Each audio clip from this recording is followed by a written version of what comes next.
السلام عليكم ورحمة الله وبركاته. ازيكم يا حلوين، عاملين ايه؟ النهاردة بقى عندنا أكلة. لما بحتار خالص وازهق بعملها، لما بكون مش قادرة اقف اعمل أكل بعملها. وهتلاقي الكبار بيحبوها والصغيرين بيحبوها، حقيقي هي جميلة قوي. وسهلة خالص. عندنا وراك او فراخ، بصي يعني صدور، وراك، الحاجه اللي بتحبوها. عايزه اقول لكم إن كل اللي في الطبق دول وركين ونص. بجد والله. انا كان عندي 5 وراك، انا شلت الخمس دبابيس. اوكي. ودول ال5 اجزاء اللي باقيين من الورك. تمام. انا قطعت كل جزء فيهم على قطعتين او 3 قطع. بقوا بالشكل ده. على فكرة بصوا، يعني دول كفوا 5 أشخاص، وعايزة أقول لكم فاض منهم كمان، والله بيعملوا كمية حلوة جدا. بصوا زي ما انتوا شايفين، هنحط بقى التوابل بتاعتنا: ملح وفلفل اسود وكمون، بابريكا، توم باودر، بصل باودر، ايه تاني، 7 بهارات. هنقلبهم كويس جدا جدا زي ما انتوا شايفين كده. بصوا هما مش بياخدوا وقت يتبلوا ولا اي حاجة خالص. انا يا دوبك بس قلبتهم بس كده في التوابل، وهسيبهم على جنب. واحط البصل بتاعي بقى في الطاسه بتاعتي على الجريل، اي حاجه زي ما انت عايزه.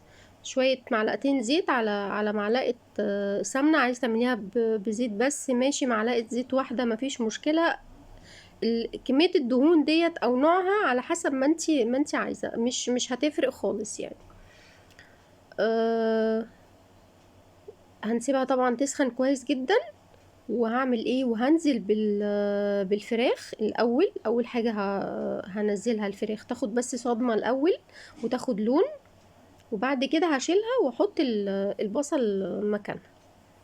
اهو زي ما انتوا شايفين. انا خلي بالكم، انا يا دوبك تبلتها وحطيتها على طول، ما خليتهاش خالص. هي مش هتفرق، لان هي بمجرد ما هي فيها التوابل وهتتحط هتاخد الصدمه ديت.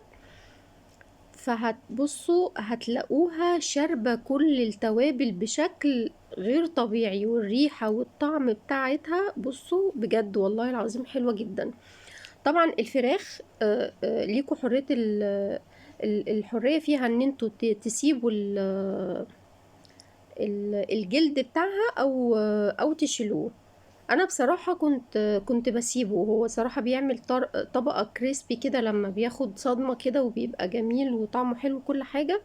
بس أنا عندي الولاد برضو بيشيلوه يرموه، فقلت طب على ايه من البداية بقى انا اشيله واريح ايه، واريح دماغي. فشيلته. وحطيتها، عملت الفراخ كده من غير ايه، من غير الجلد بتاعها خالص. انا طبعا مش هقلبها ولا هاجي جنبها خالص غير لما الناحية اللي انا حطاها عليها تاخد اللون الحلو اللي انا عايزاه. بصوا هتشوفوا، بصوا اللون اللي اخدته تحفة تحفة. بصوا هقلبها بقى على الناحية التانية، هتاخد برضو نفس اللون. وهرفعها، هحطها ارجعها الطبق تاني. وبعد كده اعمل البصل بتاعنا زي ما انتوا شايفين اهو. هنعمل بقى معاها ايه، هنعمل معاها رز ابيض و... وسلطة خضراء. وهقول لكم بقى على كام تركايه كده في السلطة الخضراء. بصي هتحسي كأن السلطة بتاعت الحاتي اللي انتي بتجيبيها من بره، اللي هي بتبقى المية بتاعتها جميلة قوي وطعمها حلو قوي. بصوا شوية سلطة بقى بجد حاجة كده وهم يعني. كأنك شاريها من بره، واحلى بقى كمان من اللي جايباها من بره دي. كمان انت نضيفة وانت اللي حطاها انت اللي عاملاها بايديكي، بجد هتبقى تحفة يعني. بعد كده هتعملوها على طول بنفس الطريقة اللي انا هقول لكم عليها. انا شلت الفراخ وحطيت في نفس الطاسة على نفس الدهون، ما زودتش اي دهون خالص. البصل بتاعنا هحط له بس شوية ملح وشوية فلفل وخلاص على كده. وهسيبه ايه. بصوا هنا بقى انا حطيت شوية صويا صوص كده، وشوية صوص باربيكيو، وايه وقلبتهم فيها. وهسيبهم عقبال لما ايه، هشوح البصل. زودت كمان شوية صويا صوص كمان. هقلبهم بس تقليبه خفيفه كده، وهسيب الفراخ تشرب منهم عقبال لما ايه اكمل تشويح البصل يدبل معايا كده شويه، وياخد برضو ايه لون خفيف خالص كده. انا حطيت هنا شويه ملح وفلفل عشان برضو ايه يتطعم معانا، وهنفضل نقلب فيه كده لحد لما ايه ياخد لون كده بسيط ويدبل خالص معانا. وبعد كده هنرجع معاه الفراخ تاني. بصوا هنا اهو خد اللون اللي احنا عايزينه. هرجع بقى معاه الفراخ بالصوص اللي نازل منها دوت الميه بتاعتها، واحط لها شويه ميه. طبعا انا عندي الكاتل فيه ميه سخنه، هحط شويه ميه سخنه، متحطش ميه من الحنفيه. لازم اي اكل بنعمله عايزين نزوده في اي وقت لازم نزود ميه سخنه، ما نزودش ميه من الحنفيه. انا حطيت كمان في الطبق اللي كنت حاطه فيه علشان الم كل الطعم اللي فيه الجميل دوت. وهغطي بقى عليها وهسيبها بقى مع نفسها لما الفراخ ايه تستوي. انا زودت هنا الملح ايه شويه علشان كان دلع شويه.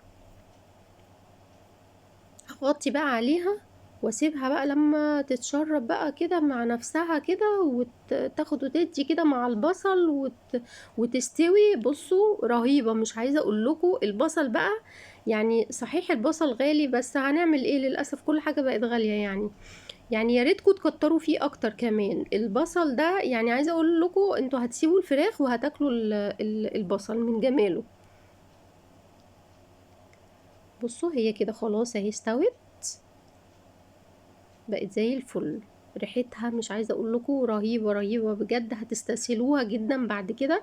انا بجد بستسهلها قوي لما اكون مش قادره اعمل اكل ولا ليا مزاج اعمل اي خضار ولا اي حاجه يعني.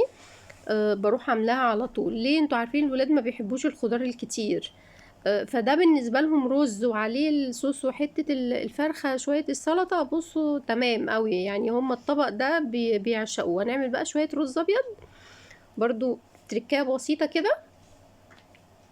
بص انا حطيت هنا ايه معلقتين زيت ومعلقه سمنه. هحط بقى ايه التركايه بقى بتاعتي، هحط فصين مش حبهان، لا استنوا هفتكر، مستكه فصين مستكه. وهحط المفروض كمان احط فلفل اسود، بس انا مش بحب اقلبه في السمنه. ليه؟ بحس ان هو بيغمق الرز قوي. يعني انتوا كمان هتلاحظوا ان الرز عندي غامق سيكه، بس مش زي ما يتقلب في السمنه. لو قلبته في السمنه قبل ما احط الرز هتلاقوا الرز غمق قوي. فانا يا دوبك دوبت المستكه، وبعد كده حطيت الرز، وهرش عليها بقى الملح والفلفل الاسود ومرقه الدجاج، واحط بقى الميه السخنه بتاعتي، وهسيبه بقى ايه يستوي، واعمل السلطه. طبعا انا ده عملته اثناء ما الفراخ ايه بتستوي، او بصوا شايفين انا الكلام ده بعمله اثناء الفراخ ما بتستوي. هنعمل بقى شويه سلطه. بصوا بقى السلطه زي ما احنا عارفين، هنحط بقى الطماطم بتاعتنا والبقدونس والجزر خيار زي ما انتوا عايزين، والملح وملح وفلفل والليمون والخل. دي بقى ايه اللي انا حطيتها؟ دي طماطمايه مبشوره وتلج. ما عنديش تلج بس يستحسن يبقى تلج. لو ما عنديش تلج هنحط ميه ساقعه متلجه جدا. بصوا بقى موضوع الطماطمايه المبشوره ديت والتلج ده هيخليلكوا السلطه ديت في حته تانية حقيقي والله العظيم، هتبقى خطيره. وهنحط ملح وفلفل بس، ما تحطيش اي حاجه تاني. وهنقلبها كويس. انا عصره ليمونتين ومعلقه خل، وهنقلبها كويس وهنسيبها عقبال لما نيجي لما الرز يستوي والفراخ تستوي هيكون التلج ده ساح. وبصوا بيخلي الطماطمايه المبشوره ديت والتلج ده بيخلي سلطه الطماطم في حته تانية بجد، بيغير طعمها تماما. جربوها وهتدعولي بجد والله العظيم هتعجبكم جدا. او انا هركنها بقى على جنب خالص، لما اجي اغرف هيكون التلج ده ساح كده مع الخضار بتاعي، مع الطماطم المبشوره. انا بقى بصوا انا بحط الاطباق كده للولاد ليه؟ عشان يحسوا ان هم ايه، يعني المنظر كده بيفتح نفسهم وخلاص، الله انا ايه ده، انا ليه الطبق بتاعي، بيعجبوا قوي هم بالحاجات ديت. فعشان كده دايما بحب احط لهم الطبق بتاعهم بالشكل ده.